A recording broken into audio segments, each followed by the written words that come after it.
Ah, and just like that, she's left. She looked like she was in pain, too. Must have had to go take her medicine. Oh, just in time, Traveler. Remember that case from before? I already cracked it. I suppose I can tell you the whole story. You look like you might explode from curiosity otherwise. She probably won't come after me for leaking the case details. In short, the culprit was a student who frequented secondhand bookshops. Too poor to buy books, he'd just read them on site. One day, he wrote a letter confessing his love to the girl he admired in secret and planned to slip it into her desk. But in the end, shyness got the better of him, and he retrieved it unopened. Dejected, he began to head back home. And on the way, he wanted to crumple the letter into a ball and toss it, but couldn't bear to do that either, so he began mindlessly fanning himself with it. Just then, he passed by a second-hand bookshop. So to distract himself from his problems, he decided to head in and finish the novel he'd started reading a few days earlier. After finishing The Flesh-Eating Tree That You Shouldn't Mess With, he returned home, only to discover that his love letter was nowhere to be seen. Exactly. He had accidentally used his love letter as a bookmark while reading. By the time he realized his mistake and returned to retrieve it, he found that the book had already been sold, and the shopkeeper couldn't recall the buyer's name. The poor kid must have been driving himself crazy, thinking, if anyone reads that, I'm done for. I've got to get it back, no matter. Desperate, he turned to the modus operandi he'd read about in that same crime novel to retrieve it.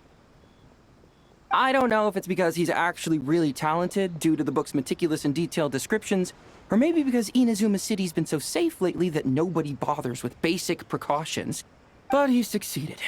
He used the criminal techniques in the book to conduct numerous break-ins and threw all of Hanamizaka into chaos. As the case was initially pretty minor, only the Doshin were assigned to the case at first. But as investigations stalled out, the public got more and more restless. So, Madame Kujo-Sara assigned me to take charge. Fortunately, it wasn't too complicated. And as for the process, well, I'd say things went pretty smoothly. Well, I didn't really catch him, per se.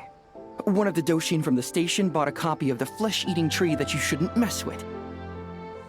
He was going on about how, I gotta see for myself how good a book that can make a criminal willing to risk it all is.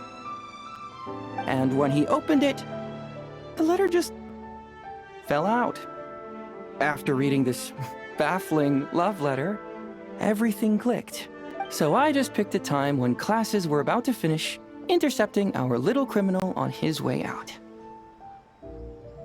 Of course he did. Turned tail and was about to bolt the second he saw me.